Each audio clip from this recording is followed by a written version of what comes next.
Today, around 70 million people in the world come from an Irish heritage that dates back to thousands of years. The first farmers settled in Ireland in 4000 BC, but the real Irish culture was forged when the Gaels, Celtic warriors, came to the island between 600 and 150 BC.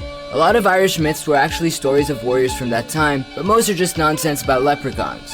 In 400 AD, one king's hobby was raiding the Romans and the British. On one of these raids, a 16-year-old boy was captured and sold into slavery in Ireland. Instead of whining and crying like a little bitch, he decided to turn to religion and escaped at 22. He studied theology and returned to Ireland in 432 on a mission to convert the Irish to Christianity. That boy's name was Patrick, and he became the patron saint of Ireland. What have you done lately? In the 9th and 10th centuries, Ireland came under fierce attacks from the Vikings. Monasteries suffered great atrocities at the hands of these bearded Nord pirates. The Irish later formed a church, combining a Christianity with elements of Viking and Celtic cultures. The English Pope didn't like that very much, and put Ireland under British control.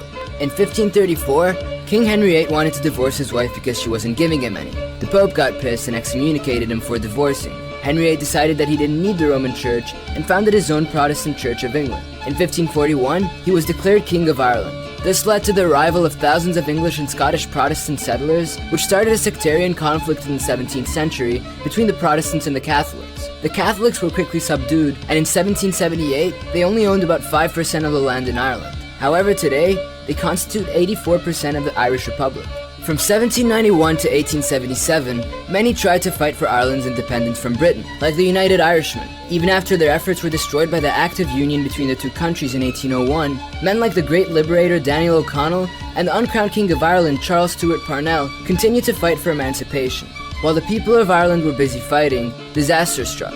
In 1845, blight hit potato crops and started the Great Famine. The population fell from 8.2 million to 6.6 million because of starvation and immigration, mainly to the United States, probably because the beer was cheaper there.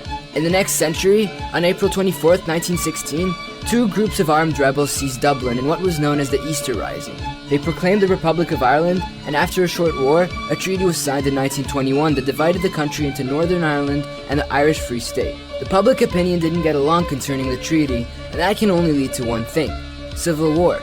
The Irish state later became the Republic of Ireland, and Northern Ireland remained part of the United Kingdom. Even after all that time, the sectarian conflicts didn't cease. Between 1968 and 1998, over 3,000 people were killed during a period called the Troubles.